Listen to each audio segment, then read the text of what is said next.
ते थोडेसे नाराज झाले। आपल्या हातून आपलं महाविकास आघाडीचं शीट थोड्याफार मतांनी गेलं।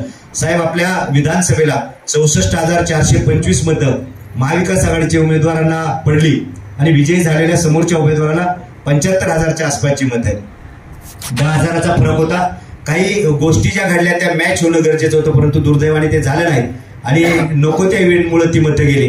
पण मी छाती ठोकपणाने या सगळ्यांच्या साक्षीनं तुम्हाला सांगतो साहेब, जी 64,000 मतं आपल्याला महाविकास आघाडीच्या उमेदवाराला जी 64,000 मतं पडली, त्याच्यामध्ये 40 ते 45,000 पेक्षा जास्त मतं ही फक्त आणि फक्त शिवसैनिकांची आहेत। मी म्हणणार नाही कुणाची किती आहेत, पण खात्रीने सांगतो 40-45,000 पेक्षा जास्तीची मतं ही शिवसैनिकांची आहेत। आणि ज्या पद्धतीने शिवसैनिकांनी अंगावर घेऊन काम केलं ते निश्चितपणाने कौतुकास्पद आहे। तालुक्यातली परिस्थिती आज देखील जरी काही झालं असलं तरी आज देखील आमचा सामान्य शिवसैनिक जागेवरती आहे। नेत्यांमध्ये इकडे तिकडे होतं, फेरपालट होतो आणि ही सगळीच मंडळी जी आज इकडे तिकडे होत आहेत ती यापूर्व काळात देखील इकडे तिकडे झालेली आहे। त्यामुळं ग्राउंड लेवलला जो खऱ्या अर्थानं शिवसैनिक काम करतो, वंदनीय शिवसेना प्रमुख बाळासाहेब ठाकरे यांचे विचार घेऊन, तो आज देखील जागेवर आहे। ज्याला आम्ही जुंद्री भाषेमध्ये आमचा फुटा मजबूत आहे असं म्हणतो। आणि त्या फुट्याभोवती फिरणारे पुढारी असतात, ते कधी या फुट्यावर जातात, कधी त्या अखरावर जातात, हे सगळं घडत राहतं, पण आमचा शिवसैनिक जागेवर आहे। आणि म्हणून आम्ही तुम्हाला खात्री सांगतो, मगाशी आमचे मोहनशेठ बोलले, त्यांचा त्राग आहे, असणं साहजिक आहे साहेब। ग्राउंड लेवलला अनेकांना अंगावर घेऊन काम करतात। आता आमच्या बहुतेकांचं सगळ्यांचंच मत आहे, काही झालं तरी चालेल, पण आम्हाला पुढच्या निवडणुकीमध्ये 100% मशाल पाहिजे, जे काय होईल ते भोगायला आम्ही तयार आहोत।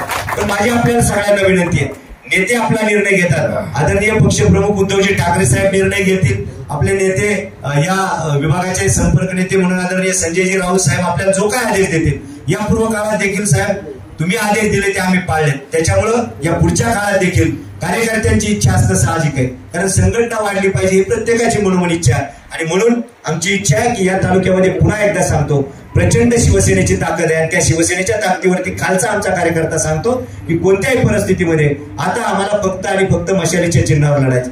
मंगेश अण्णा काकड्यांसारखा आमचा माणूस साहेब 2017 ते 22 17 ते पडले एका मताने, पण ते हारले नाही, घरात बसले नाही, रोजच्या रोज सामाजिक कार्यामध्ये सतत स्वतःला वाहून घेतले। सकाळी दिवसा आमच्याकडे स्टार्टर, रात्री आपला विषय झाला, आमचं संपर्काचं सगळ्यात मोठं साधन तेच आहे।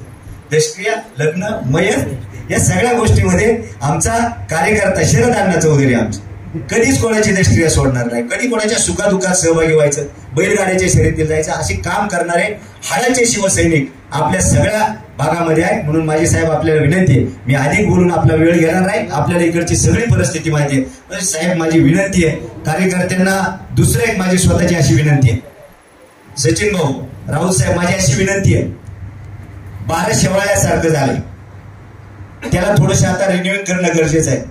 अनेकांचं म्हणणं असं की एकदा कार्यकारिणीबाबत आपण सगळ्यांनी 100% निर्णय घ्यावा।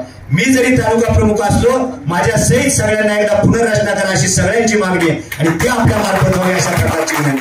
अनेक लोक शोभेसाठी पद घेतात, काम कुणी करत नाही, पदाला न्याय द्यायचं काम केलं पाहिजे तरच पद घ्या अशी माझी स्वतःची विनंती। आज मी तुम्हाला सांगतो, शेवटी तालुका प्रमुख 4-2 लोकांना फक्त काम करेल, पण इतर वेळेला आपली जी जबाबदारी ती प्रत्येकाने पार पाडावी अशा प्रकारची आपल्याला विनंती करतो। आदरणीय राऊत साहेबांना 3-4 तालुक्याचा दौरा आहे, साहेब आपली क्षमा मागतो आणि पुन्हा एकदा आदरणीय राऊत साहेबांचं, सचिन पवार साहेबांचं, आपल्या सगळ्यांचं मी तालुक्यामध्ये मनपूर्वक स्वागत करतो।